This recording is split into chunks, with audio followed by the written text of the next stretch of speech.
acredito que todos que estão aqui nessa noite sabem o que agrada e o que não agrada a Deus. Quando você está fazendo alguma coisa de errado, você sabe que aquilo desagrada ao Senhor, não é verdade? E quem conhece a palavra de Deus, sabe e tem consciência de que quando você está fazendo alguma coisa de errado, consequentemente, o Senhor cobra de você pelas suas atitudes, da maneira dele, e ele cobra. E eu sei que não é um preço baixo que nós pagamos quando nós insistimos em fazer a nossa vontade e não a vontade de Deus. Mas como explicar o amor de Deus? Como explicar o tamanho desse amor? Deus nos quer ver sofrer? Não. No meu caso, eu estava em um momento na minha vida que eu queria me vestir como eu achava bonito, como as pessoas achavam bonito, como eu supostamente me sentia feliz. Eu ia para a igreja uma vez a cada 2 meses e eu dizia que era crente.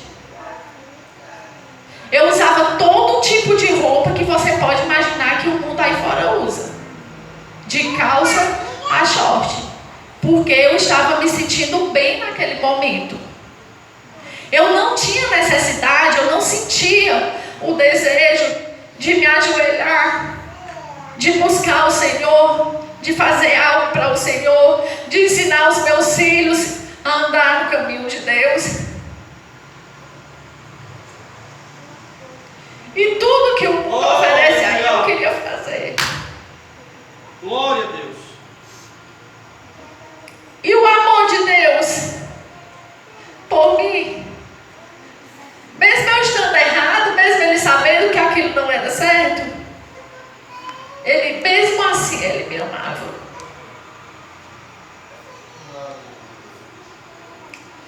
E como eu disse, eu quase não ia na igreja. E a minha irmã, ela tinha pedido para me ajudar os irmãos lá do C2 de missão. E já estava há algum tempo que eu os ajudava. Eu não conhecia. Todo mês ela ia buscar a ajuda. E quando foi um dia, ela falou para mim, ela me ligou, e ela disse assim: Débora, o irmão está querendo ir aí buscar o dinheiro, buscar a ajuda. Eu fiquei até com um pouco de vergonha, porque eu dizia que era crente, mas eu não tinha uma saia. E eu lembro que eu peguei um vestido e baixei o vestido, ficou bem baixo para ele ficar num tamanho adequado que eu pudesse recebê-los na minha casa. Vesti uma blusa por cima do vestido. E quando eles chegaram lá, eu abri o portão e ele perguntou assim: irmã, Deus me mandou aqui hoje, Deus me trouxe aqui hoje. E Deus tá querendo que eu faça uma oração pela irmã, eu posso entrar? E eu estava com vergonha, mas permiti que eles entrassem. E era uma tarde de sábado. E eles entraram e ele começou a orar e Deus agiu grandemente, Deus falou grandemente ali. E ele batia na minha mesa e Deus falava através dele: olha, não é fazendo o que tu está fazendo que eu te quero, não. Eu te quero é trabalhando na minha obra. Não é se vestindo como tu está se vestindo que eu te quero, não. Eu te quero é como cristã. Tu é luz. E Deus falava, e naquela tarde eu chorava muito. E ele disse: e eu te digo mais, se tu não consertar o teu altar diante de mim, eu vou cobrar duramente de ti. Oh, aleluia! Glória!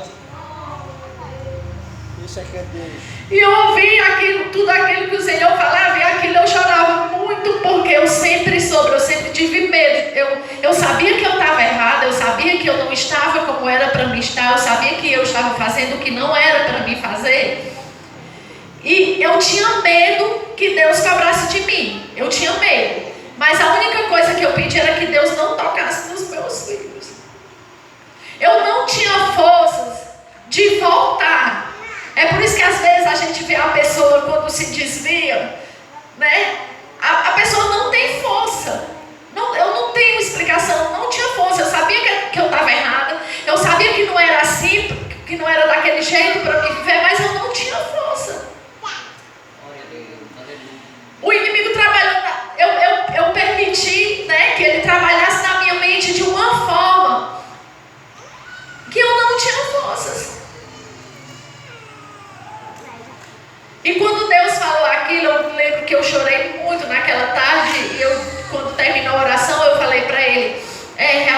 realmente eu sei que eu estou errada, que eu não estou conforme a vontade de Deus, mas eu vou me consertar. Então Deus me deu uma oportunidade de consertar o meu altar, não deu? Era sábado, no domingo eu fui para o culto e eu lembro que naquele dia o culto ele foi uma bênção, Deus agiu grandemente e eu era de outra igreja e o pastor ele perguntou se alguém queria, ele usou as mesmas palavras, consertar o seu altar diante de Deus. E eu ouvi, eu tinha vontade de ir, mas eu não tive coragem. E ele insistia que tinha alguém ali que precisava consertar o seu altar diante de Deus. E mesmo tendo ouvido tudo que eu ouvi um dia antes, mesmo assim eu ainda não tive coragem. E continuei na mesma. Passou um final de semana. Quando foi no caso 15 dias. Eu sempre fui uma pessoa que eu sempre tive muito medo de adoecer, muito medo. Eu acredito que quem é mãe aqui sabe, né? Eu tinha 3 filhos pequenos e eu sempre tive muito medo de adoecer, porque eu pensava, quem vai cuidar dos meus filhos, né? Apesar dos filhos terem pai, mas mãe é mãe, né? Mãe é mãe. E eu sempre tive muito medo, eu sempre mantinha os meus exames em dias, tudo consequentemente a cada 6 meses. Eu sempre tive muito cuidado com a questão de saúde. E fazia pouco tempo que eu tinha ido no médico, tinha feito todos os exames, check-up, estava tudo ok. E era numa sexta-feira, né? Trabalhei normal, na época eu malhava. Eu não sou contra ninguém malhar. Só que na época que eu malhava não por saúde, eu malhava para mim ganhar massa muscular, para mim poder me mostrar para as pessoas. Porque é assim, ó, se você basta você dar a brechinha para uma pequena coisa. Aquela pequena coisa te leva a fazer uma coisa média, aquela coisa média vai te levando a fazer uma coisa maior, e assim quando você vê. E como eu disse, eu tinha trabalhado o dia inteiro, eu tinha malhado a tarde inteira, não estava sentindo absolutamente nada. Mas quando foi no sábado, dormi a noite inteira, quando foi no sábado pela manhã, quando eu abri os meus olhos, eu lembro perfeitamente, quando eu abri os meus olhos, já foi sentindo fortes dores abdominais, umas dores insuportáveis. E o Antônio já ia sair para trabalhar e ele mandou eu tomar um remédio e saiu para trabalhar. Pouco tempo depois ele ligou e aquelas dores que eram grandes estavam maiores. Resumindo, eu chamei o rapaz que trabalhava com a gente para me levar para o hospital. Quando ele chegou lá em casa, eu não conseguia mais nem estirar as minhas pernas de tanta dor. Uma dor insuportável. Ele teve que me tirar dos braços e ele me levou. Eu dei entrada lá no hospital aqui, né, em Paraibaba. O médico me examinou e uma das primeiras perguntas que ele fez foi se eu tinha alergia a alguma medicação. Mas eu sempre soube que eu sou alérgica à dipirona, eu não posso tomar dipirona. Eu sabia, né? Mas eu estava com tanta dor que eu queria me livrar daquela dor. Eu falei que não, e ele mandou aplicar dipirona. Passou algum tempo, ele foi me examinar novamente e ele perguntou como era que eu estava e eu disse que as dores haviam passado. Ele, não, então se ajeite, vá para casa, qualquer coisa você volte. Quando eu levantei, eu caí. E quando eu acordei, eu estava gritando de dor.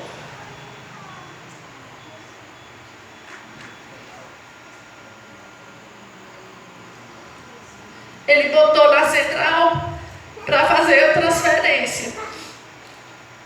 E não saía. Né? E ele ajeitou lá e ele disse assim, olha, eu vou mandar ela por minha conta mesmo. Vai dar certo. Fui transferida para Calcaia.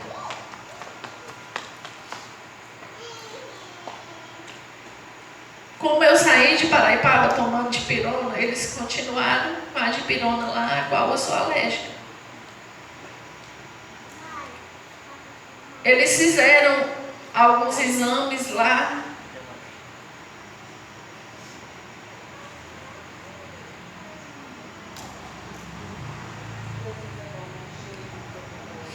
Deu um problema lá, abdominal, e eles, a médica explicou para o Antônio que eu precisava de uma cirurgia urgentemente. E eles me ajeitaram para me levar para o centro cirúrgico. Passou algum tempo e eles não vinham me pegar, né, para me levar, já estava esperando para me levar para o centro cirúrgico. Meu esposo foi saber por que ele estava demorando. E aí a enfermeira explicou para ele: olha, a médica está trocando plantão, a outra médica vai assumir e já pega ela para fazer a cirurgia.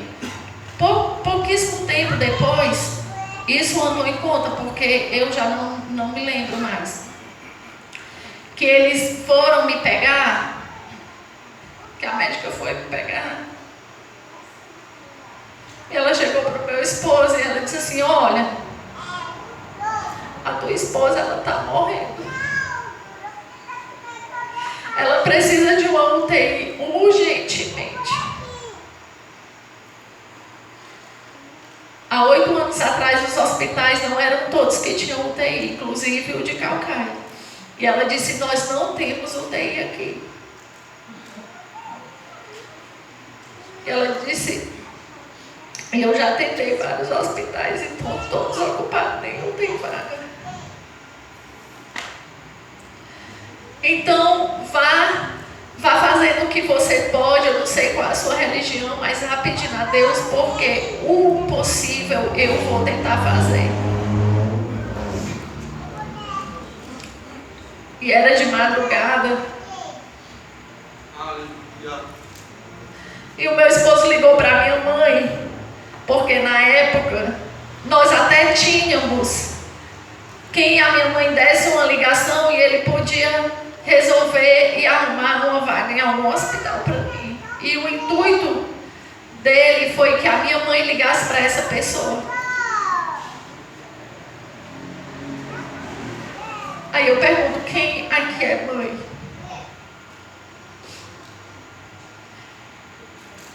Se te ligam de madrugada e dizem: olha, a tua filha está morrendo, o que é que você vai fazer?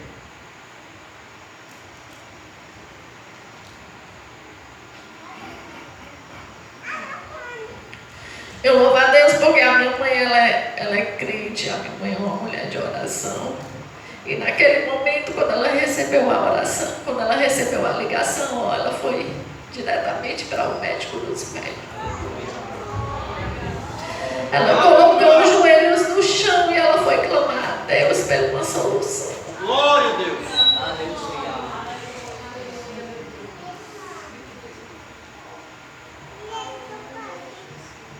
E a palavra de Deus diz: se vós estáis em mim e as minhas palavras estáis em vós, pedireis tudo o que quiserdes e vos será feito. Pouco tempo depois que ele ligou para minha mãe, a médica chegou para o meu esposo e ela disse que havia surgido uma vaga no HGF, mas que já eram para levar entubada.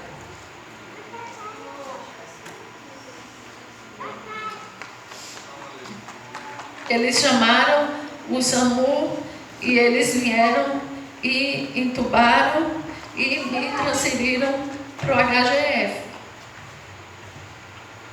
Eu cheguei lá, era de madrugada, eu já estava com sepse grave, eu já estava sofrendo choque séptico. Quem trabalha na área da saúde sabe que 60% a 70% das pessoas não resistem, é uma das maiores causas de morte no Brasil. Eu já não conseguia mais respirar. Eu estava respirando por aparelhos. O meu coração, eu já estava em uso de noradrenalina. Eu já estava em uso de drogas vasoativas. Eles não conseguiam mais ver qual era a minha real pressão, porque a sepse ela faz com que a pressão despenque. E as minhas plaquetas já estavam coagulando.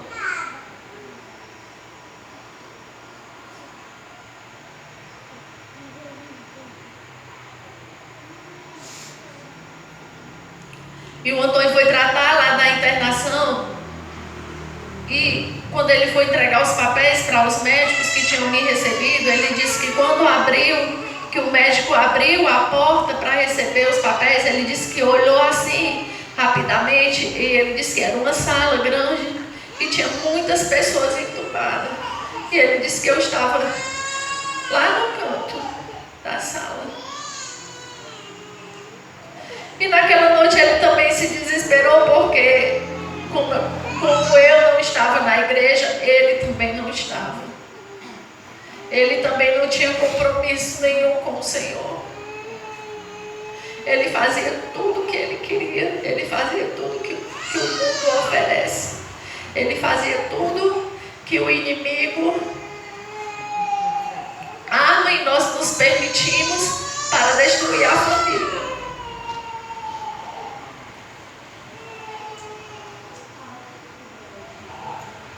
E naquela madrugada ele fez um concerto com o Senhor.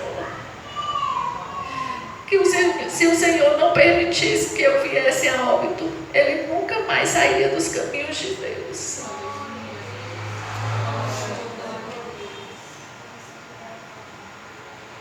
Aleluia! E Deus foi permitindo que as coisas acontecessem, mas Deus ia preparando tudo.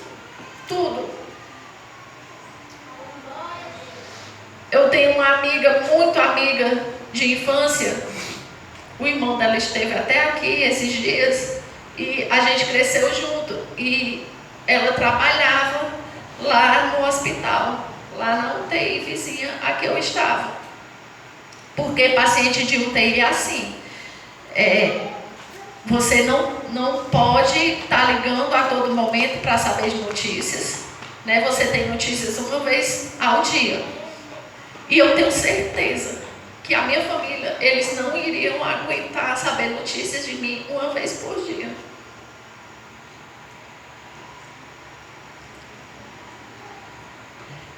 Rapidamente ela foi para lá e eles fizeram uma cirurgia que chama laparotomia exploradora.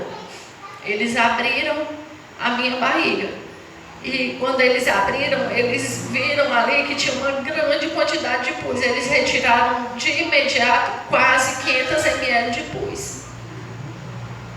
E eles retiraram também de dentro de mim tecidos mortos.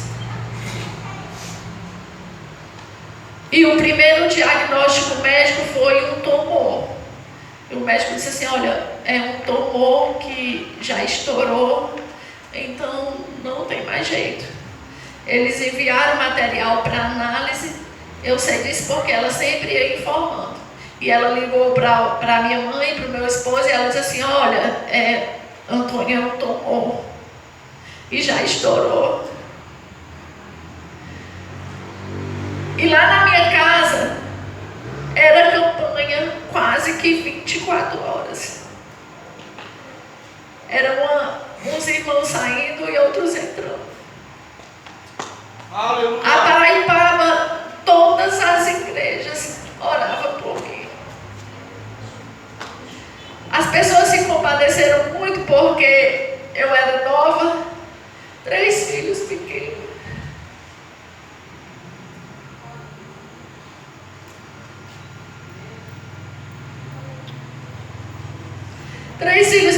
Então, de certa forma, as pessoas sentiam o desejo de orar pelo milagre. Por mim, sim, mas eu acredito muito mais para os meus filhos não ficar sem uma mãe. Aleluia! E aí, quando ela ligou avisando eles, naquele momento, tinha muita gente já lá em casa orando, todos se ajoelharam e a oração foi que o Senhor não permitisse que desse positivo. E eles oraram.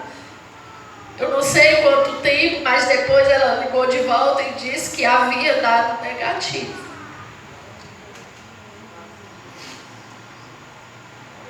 Segundo o diagnóstico, uma gravidez ectópica, que é uma gravidez fora do útero. Eu ali, no centro cirúrgico, eles fizeram uma curetagem. O médico disse que nunca viu uma coisa dessa, fazer uma curetagem quando a pessoa está aberta. Também deu negativo.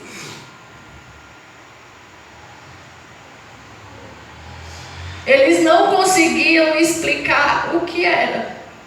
Ainda hoje eles não conseguiram explicar o que era, porque a infecção ela já estava generalizada.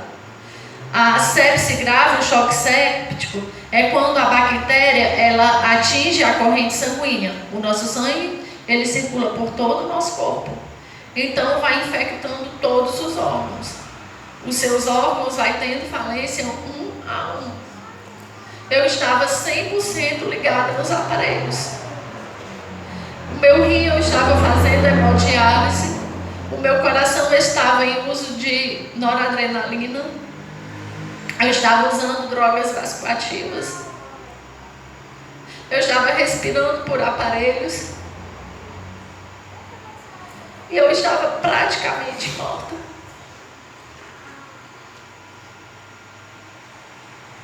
Dois dias depois da cirurgia, eu fiquei completamente desfigurada.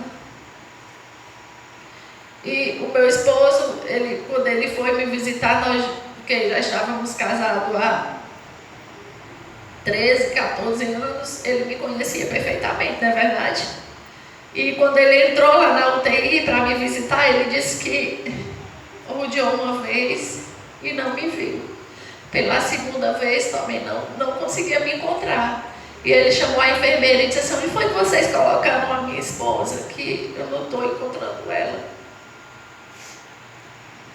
E a enfermeira fala para ele: não, ela está lá no mesmo lugar. Ele disse: não, quem está ali não é a minha esposa, não. Ele não me conheceu, não me reconheceu. 100% dos aparelhos. E quando os médicos vieram falar com ele, ele perguntou para o médico quanto tempo eu poderia ficar naquela situação. E eles são bem realistas. Eles não dizem: ó, Jesus pode fazer um milagre, vai orando. Dificilmente você vai encontrar um médico que fale de Jesus. Muitos deles até se zangam.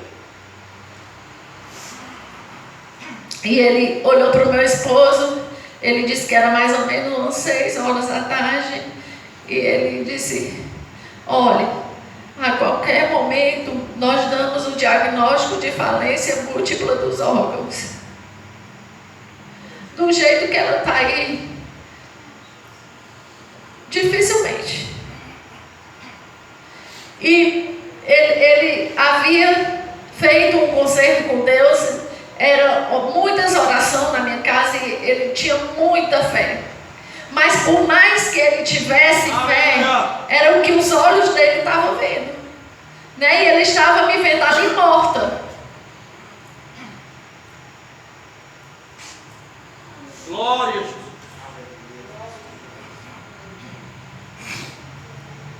E ele disse que quando chegou em casa naquela noite, e ele viu com a minha mãe onde era que ia me enterrar. E ele disse que pegou, nós tínhamos três filhos, os meninos eram pequenos na época. E ele disse que pegou os 3 meninos, colocou os 3 dentro do quarto, entrou com eles, trancou a porta e disse que foi conversar com eles. Ele disse que foi falar para eles que a mãe deles ia morar no céu. Porque ele disse que não queria que eles soubessem na hora que eles ligassem. Então ele quis prepará-los. Mas ele disse que também quando falou, ele pediu para que eles se ajoelhassem e que pedissem a Deus para não levar a mãe deles. Oh, aleluia.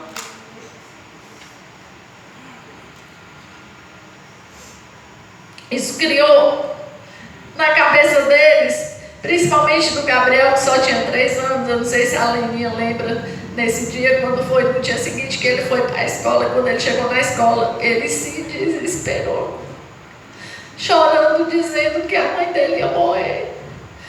Que o Itamar ligou para chamar os outros, o Itamar mandou pegar os outros 2 para ficar com ele, para acalmar ele. E quando os outros 2 viram o desespero, os outros 2 se desesperaram também. Diz que foi no desespero todo, só naquela escola. Eu me lembro que uma das poucas vezes que eu conversei com o Itamar, agora por último, ele disse que nunca imaginou viver o que ele viveu naquele dia. Ele ligou para o meu esposo e pegar os meninos na escola. E o Antônio já chegou na escola chorando. Pegou as crianças e saiu. E ele disse que olhou para Edileuza e falou assim: tá aí um velório que eu não tenho a mínima condição de ir.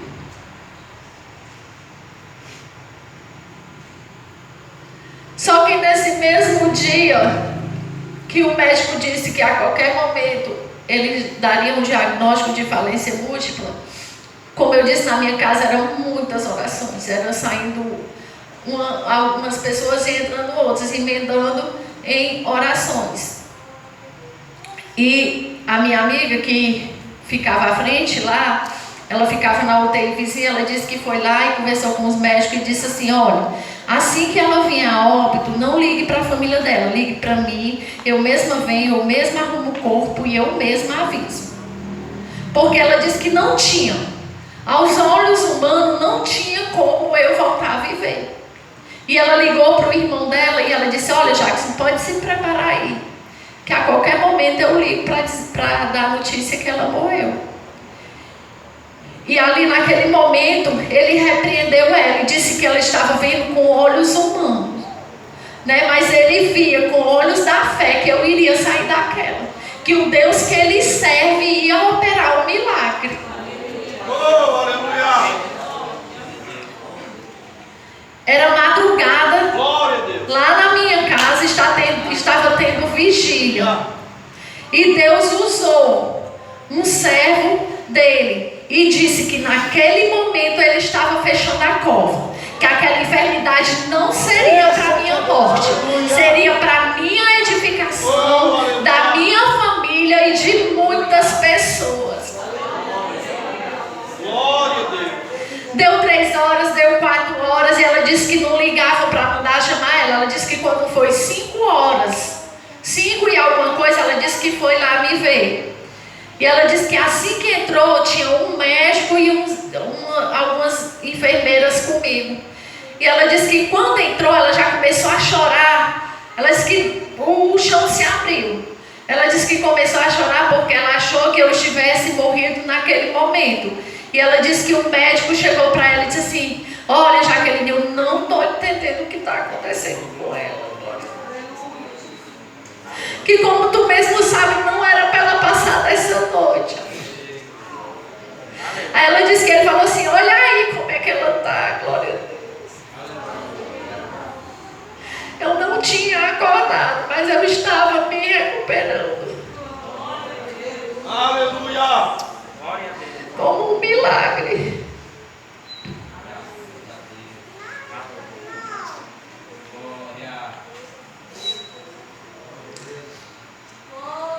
Eu fiz 3 dias de hemodiálise. Com 3 dias o meu rim voltou a funcionar normalmente. Glória a Deus. A cada dia que passava era uma melhora. Eles iriam fazer uma esterectomia. Eles iam retirar o foco da infecção. E tudo o Antônio tinha que assinar. Ele ia me visitar. Aí o médico tem que fazer a esterectomia. Assinava aqui para fazer a esterectomia. Quando faltava, ele informava: tem que fazer a esterectomia. Ia todo mundo orar, pedir ao Senhor que não permitisse. E o Senhor ia lá e desfazia. Glória a Deus. A cada dia melhorando.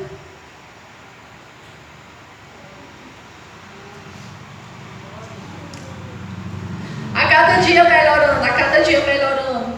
Eles iam amputar, primeiramente, um dos meus dedos. Quando você sofre o choque séptico, né, os seus membros, as plaquetas coagulam e os seus membros, eles começam meio que a morrer. As minhas mãos, os meus pés eram tudo pretos. Aí o que acontece? Eles amputam, porque se eles não amputar, aí vai, consequentemente, perde a mão, os braços. Quando as pessoas sofrem choque séptico, muitas delas perdem todos os membros, outras os 2 membros, e assim vai. E a médica explicou para o Antônio, olha, tem que amputar o dedo dela, primeiramente esse, que é o que está mais forte. E aí ele assinou para amputar o meu dedo. Quando chegava em casa, eles oravam para que o Senhor não permitisse. Aí o Senhor ia lá e desfazia. Glória a Deus. Oh, Deus grande, aleluia. Glória a Deus, aleluia. Davi, espera só um pouquinho. E aí eu comecei a ficar um pouco consciente. E eu lembro que quando começou a ficar em pouco tempo de consciência, eles amarram a gente pelos pés e nas mãos, porque quando a pessoa acorda, o destino é de tirar o tubo da boca, né? E um pouquinho tempo de consciência, eu me lembro do meu desespero por água. Eu senti uma sede tão grande que eu lembro que tinha uma pia onde eles lavavam as mãos e eles tinham que lavar as mãos toda vez que iam mexer comigo. Que eu sentia até o cheiro da água. Eu conseguia sentir, eu ouvia o barulho e eu sentia o cheiro da água.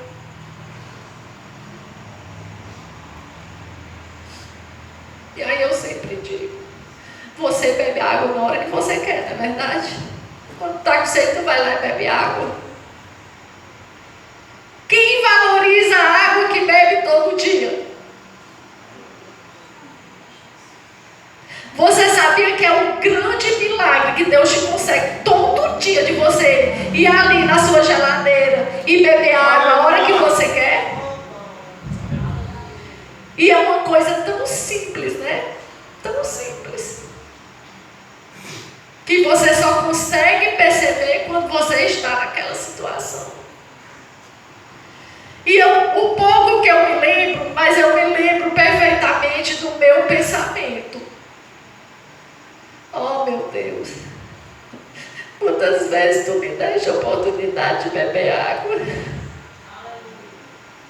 E eu não valorizei.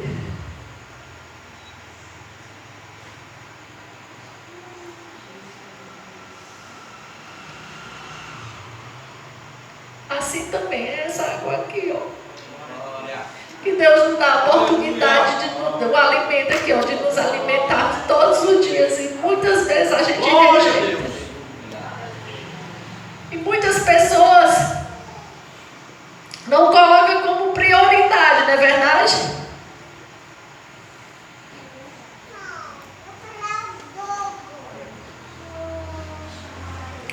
A cada dia melhorando. E a médica falou para o Antônio, chamou ele e disse assim, olha, ela precisa tirar o tubo, né? Já estava com 12 dias, se eu não me engano, não pode passar de 13 dias. Então, mas ela não consegue respirar ainda. Então tem que fazer, me falhou a memória agora, uma traqueostomia, porque ela não consegue respirar. E todo mundo, a traqueostomia, né, a retirada do tubo da boca e é feita, colocado o tubo por aqui, na garganta. E a médica explicou para ele, ó, é uma cirurgia, né, ela pode ficar com sequelas, eles chamam voz de monstro, né, ela pode ficar com voz de monstro. Então explicou tudo sobre a cirurgia. E ele tinha que assinar, né, então ele assinou para fazer. E quando chegava em casa, a oração era para pedir ao Senhor que não permitisse que fossem feito o que ele assinava. O centro cirúrgico todo preparado. curiosidade de saber, mas eu vou saber como é o processo para a retirada do tubo para fazer a traqueostomia. Porque eu não sei se aconteceu ou se eu sonhei. Mas o que eu lembro era que eu não enxergava, né? Eu não abria os olhos, mas eu podia ouvir. E eu lembro que quando eles estavam retirando, eles iam colocar o aparelho na minha boca para eu poder respirar. E quando foi tirado, que colocaram, eu me lembro que eu me desesperei. Mesmo com os olhos fechados, eu fiquei morrendo, sufocada. Um desespero tão grande, de pouco momento, mas que grande. E eu me lembro que eu ouvia uma voz que eu também não sei explicar de forma alguma. Que eu ouvia a voz dentro de mim que falava assim, ó, respira, respira. E era a voz de um homem. Uma voz muito forte, que aquela voz ela era maior do que o meu desespero. E eu fui me acalmando e a voz ia mandando muito forte, se acalma, respira, se acalma. Aquela voz ela era maior do que o meu desespero.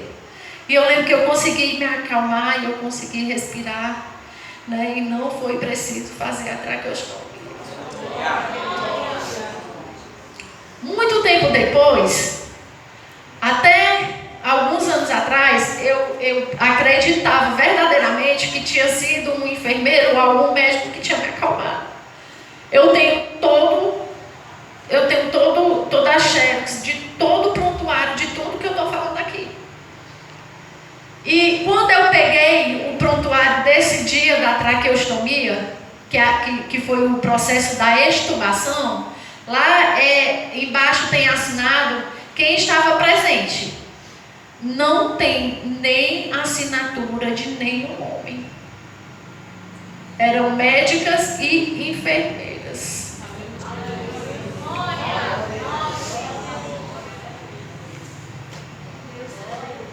Quando eu acordei, vocês lembram que eu disse que eu sempre tive muito medo de adoecer? Só uma coisa que eu quero falar aqui antes disso. Nas ciências, na medicina, existem 3 tipos de choques. Quem conhece? Choque séptico, anafilático e hipovolêmico. Os outros 2 se dá por grande perda de sangue e de líquidos. Como eu disse, só o choque séptico, 60% a 70% de pessoas vêm a óbito. Os médicos diziam para mim, ó, na história do HGF, nunca houve um caso igual ao seu. Eu sofri os 3 choques. Tem lá, todo o meu prontuário. Choque séptico, choque anafilático. Existe síndrome de Stevens-Johnson, que como é que se diz? É uma doença, uma consequência quando você tem alergia à medicação. Então, se você tomar muito, né, você pode sofrer. Por conta disso, eu fiquei toda queimada. Eu parecia um bicho.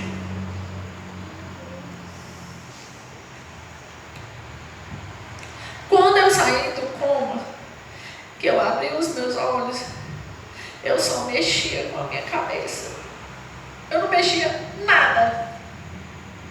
Eu me olhava ali naquela cama, sem poder mexer nem o dedo assim.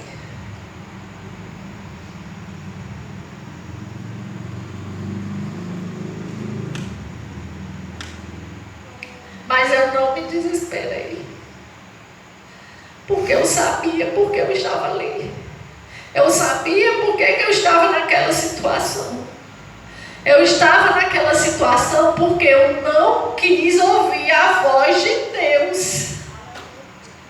Eu estava naquela situação porque eu quis fazer a minha vontade, não a vontade de Deus.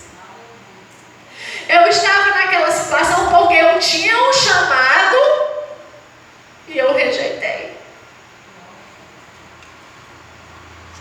No dia que Deus mandou me avisar lá na minha casa, Ele falou para mim, ó, hoje eu estou te entregando 2 espadas. O que é que eu quero que você faça? Eu quero que você guerreie. E o que foi que eu fiz com as espadas? Eu deixei elas lá no lugarzinho delas.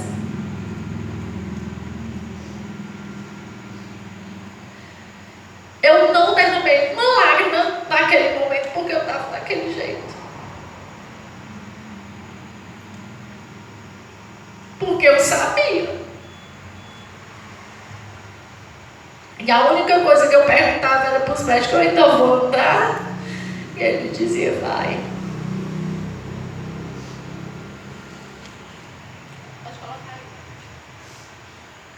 Eu vou mostrar aqui algumas fotos.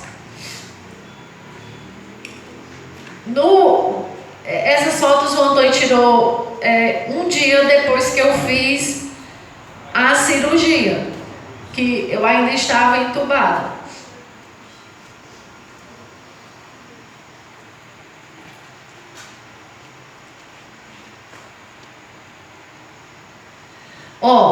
Pode ir passando, Davi, devagar. No começo, assim que eu acordei, como eu disse, eu parecia um bicho. E eu me lembro que a minha mãe dizia assim: vamos, deixa eu tirar as fotos. E eu disse: não, mãe, eu não quero nem lembrança disso. Quando eu fui permitir, aqui eu já estava boa, aqui eu já estava com muito mais de mês que eu estava no hospital, que eu fui ter a real consciência do que Deus tinha feito na minha vida.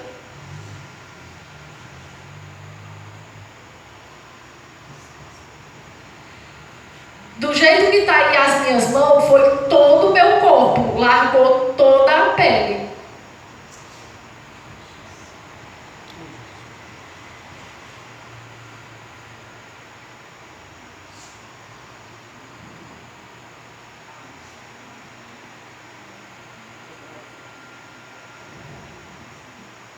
Volta, Davi, porque essa, né? Pronto. A cada dia melhorando, a cada dia Deus agindo.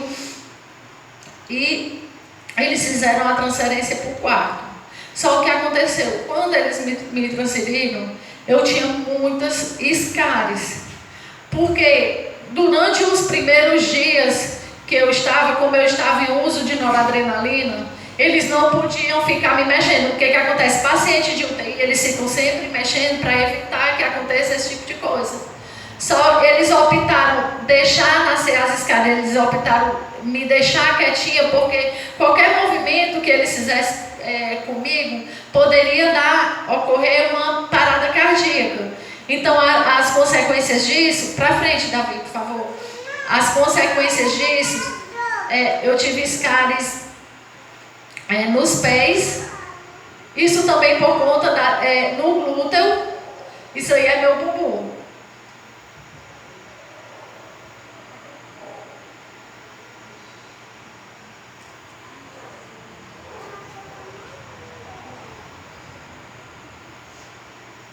Isso tudo é consequência da síndrome de Stevens-Johnson. Eu fiquei até de outra cor, fiquei escura. Para aí, Davi. E eu tive escares até na cabeça.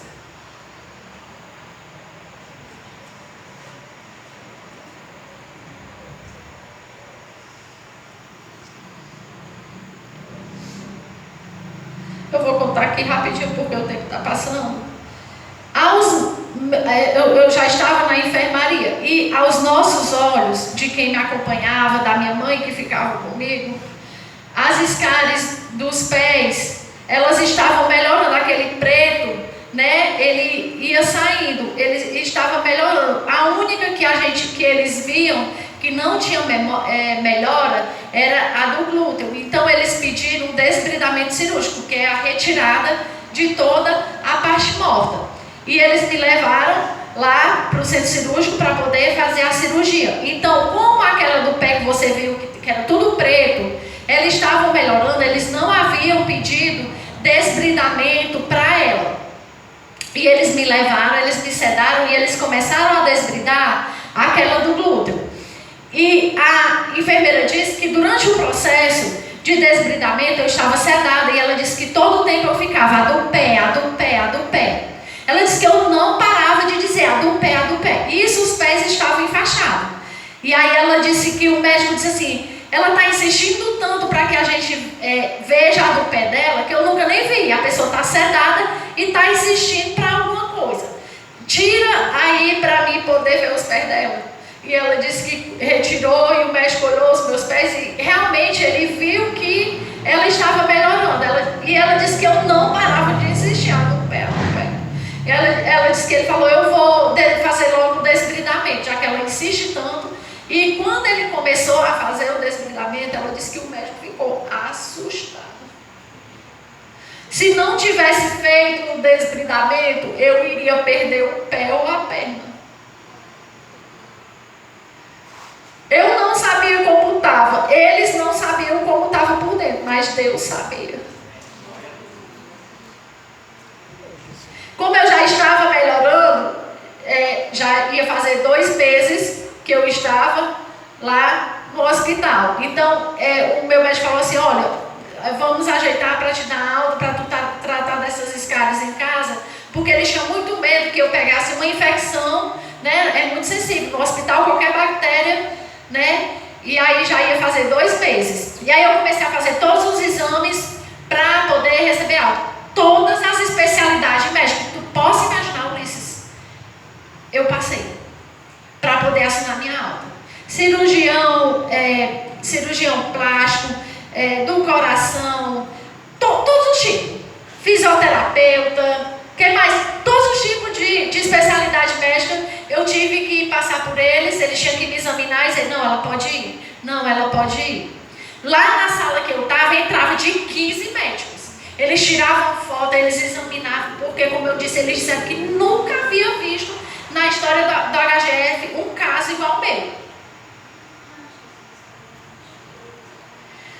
E aí, quando chegou o cirurgião vascular para me examinar, para examinar o meu dedo, você lembra do meu dedo que eu falei? E ele olhou o meu dedo aqui, nesse dia estava a minha mãe, o Antônio e a Nivânia. Tinha ido me visitar e estava lá também e ela comprova. E ele olhou para os meus dedos e ele disse assim, ela não vai para casa não vou assinar a alta dela não, vai ter que amputar o dedo. Ele disse desse jeito.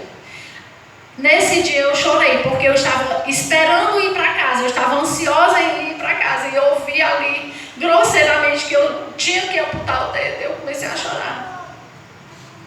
E ali naquele momento o meu esposo disse assim, olha, eu não vou assinar para amputar mais nada dela, porque as promessas do meu Deus é que ela não vai sair daqui sem nenhuma sequela.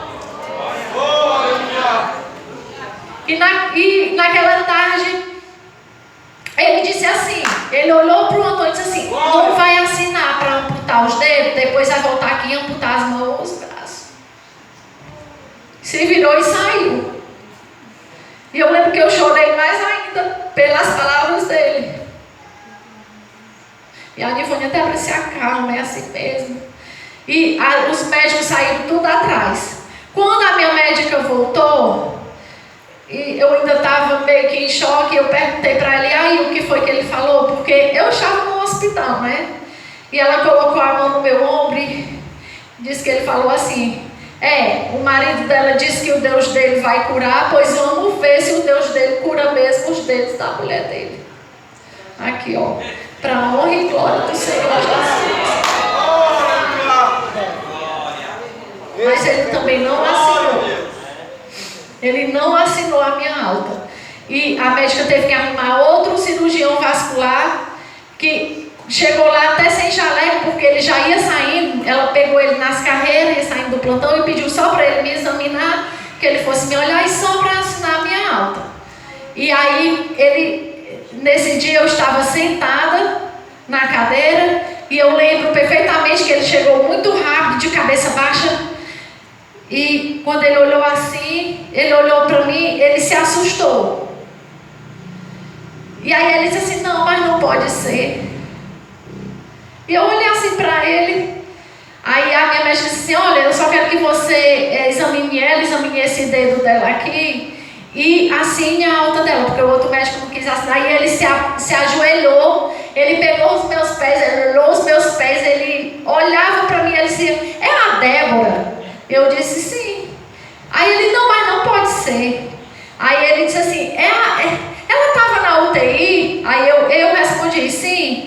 Aí ele disse assim: mas não era a UTI verde. Aí o meu médico, o médico lá falou assim: era. Aí eu disse assim: doutor, o senhor me conhece? Aí ele disse assim: minha filha, eu lhe peguei morta. Eu lhe peguei morta. Aí ele começou a arrancar aquela pele preta do meu dedo, e o meu médico disse assim: ela pode ir para casa desse. Pode, isso aqui não é nada, não, isso aqui não é nada. Quem viu essa menina do jeito que eu vi, assinou a minha alta. Passa aí, Davi. Aí, aqui eu já estava em casa, até as minhas unhas começaram a nascer unhas novas. Está um pouco claro, mas dá para ver. Pode passar, Davi. Por conta da síndrome que eu tive de Steven Johnson, quem me conheceu antes sabe que eu sempre tive o cabelão grande e eu sempre gostei muito do meu cabelo. E os meus cabelos começaram a cair. Meus cabelos, se pegasse assim, saía tudo. Eu me lembro que quando a minha mãe ia me banhar no hospital, ela ficava escondendo os cabelos para mim não ver, para mim não me assustar, porque se pegasse no meu cabelo, caía tudo. E uma das coisas, quando eu fui sair de lá, foi que ela me falou: olha, provavelmente o seu cabelo não volte a nascer, não venha a crescer de novo. E ela ainda completou: mas não se preocupa não, porque hoje em dia existem perucas que você nem sabe se é cabelo ou não. Eu disse: não se preocupa não. Oh, aleluia! Glória. E glória a Deus, mais um diagnóstico, desfeito pelo Senhor. Pode passar, Davi. Aqui é que comprova tudo que eu falei. Termo de amputação, ali, não sei se alguém conhece a assinatura do Antônio, ali assinado por ele, o termo de amputação. Pode passar, Davi. Essa aqui era a minha família na época que eu adoeci. O Gabriel ainda era pequenininho, os meninos todos pequenos. A minha família que o Senhor restaurou. Foi por conta da minha desobediência. Verdadeiramente, eu sei que foi. Foi um preço que eu paguei porque eu não quis ouvir a voz de Deus. Porque eu não quis agir da maneira que Deus queria que eu agisse. Eu não quis fazer o que Deus queria que eu fizesse. E, consequentemente, eu paguei o preço. Assim como nessa noite, eu acredito que tem alguém também que tem um chamado de Deus. Todos nós temos, Então nós temos que agarrar. Quando Deus chama, nós temos que obedecer. Nós temos que trabalhar. Nós não devemos ser fracos, por mais difícil que seja.